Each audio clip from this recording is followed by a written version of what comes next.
Queridos amigos, hay un tema que hay que discutir a propósito de la famosa reforma tributaria que ya entró al Congreso por obra del ministro Carrasquilla, siguiendo obviamente las instrucciones del presidente Duque. Eso se refiere, o lo que vamos a decir se refiere, a un tema que a la gente no le explican suficientemente, que es el tema del patrimonio. La presentación populista y demagógica del asunto es que hay unos ricos que son dueños de 5.000 millones de pesos o más y a los que hay que grabarlos, pues porque son ricos y porque entonces hay pobres y entonces que los ricos le den plata a los pobres. Eso es muy fácil decirlo, eso es muy fácil proponerlo así, pero hay que desmontar la patraña que va dentro de esa afirmación puramente populista y ligera. ¿Qué cosa es el patrimonio? El patrimonio equivale o equivaldría en términos económicos, el patrimonio sería una noción jurídica y contable, pero eso es capital, capital. ¿Y cómo se forma el capital? El capital se forma con los ingresos que no se consumen. La diferencia entre esas dos variables es el ahorro. ¿Qué significa ese ahorro? ¿Qué significa ese capital? Porque capital y ahorro terminan siendo sinónimos dentro de nuestra presentación. Significa que hay un dinero que está disponible para lo que se llama la inversión, es decir, para hacerlo reproductivo, es decir, para que haya riqueza para todos. Así de fácil, así de sencillo. Si no fuera por esos ricos que tienen más de 5.000 millones de pesos, la economía colombiana no sería viable. Ninguna economía es viable sin acumulación de capital. Ah, pero es que el sistema comunista es una acumulación de capital solo en manos del Estado.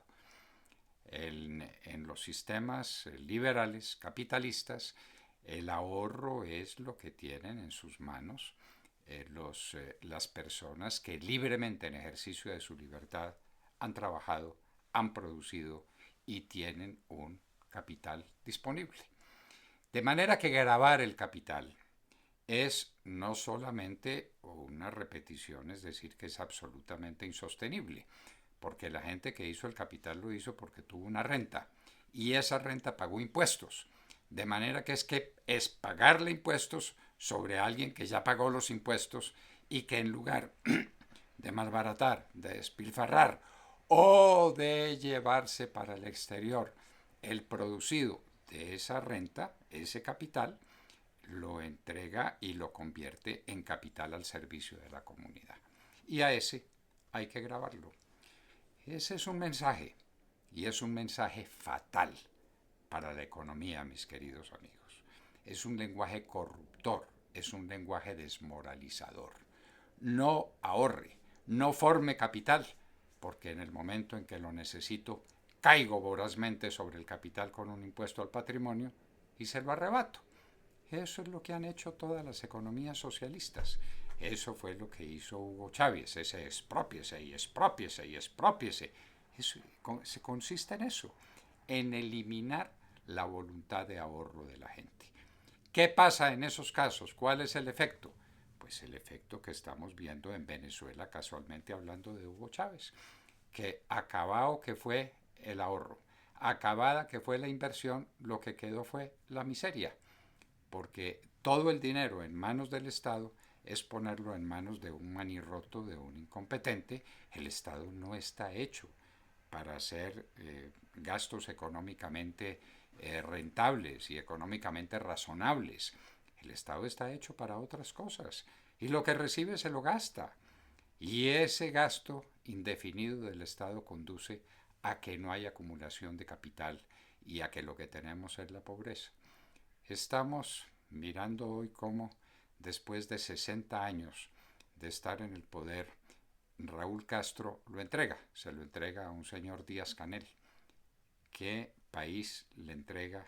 ¿Qué Cuba tienen hoy los cubanos? Fuera pues de los millares y millares de cubanos que tuvieron que salir para el exilio porque no había libertad, porque no había libertad de prensa, porque no había libertad de emprendimiento, porque no había libertad de expresión, prefirieron irse del país. Y los que quedaron en un país de miseria, en un país de hambre. Van a entrar en otro periodo excepcional que consiste simplemente en que la cartilla de racionamiento, que es lo que le entregan al cubano en precio por su libertad y por su capacidad de producción, se va a reducir. Es decir, que habrá más hambre, más ciegos porque el hambre produce ceguera, más niños desnutridos que son niños que no tendrán desarrollo mental jamás, como pasa en Venezuela, como pasa en todos los países socialistas que han destruido el ahorro. Por eso nos oponemos a la reforma tributaria. No nos preocupa que nos quiten nada personal porque no lo tenemos. Ese no es problema. No estamos hablando por nuestro interés, estamos hablando por el interés de la nación. Desde cuando era estudiante de economía, aprendí que el gran problema dentro de una sociedad es convencer a la gente para que ahorre. Esta reforma tributaria está enderezada a convencer a la gente para que no ahorre, para que despilfarre, para que vote, para que consume a diestra y siniestra y para que no forme un capital, porque ese capital va a estar castigado, porque el ahorro no solamente no está estimulado psicológicamente, no está orientado por el Estado para que se multiplique, sino que está castigado con una reforma tributaria cuyos autores tal vez no midieron o no han medido suficientemente esto que estamos diciendo. Por favor, volvamos a estimular el ahorro, que es desarrollo económico, y desarrollo económico es la paz.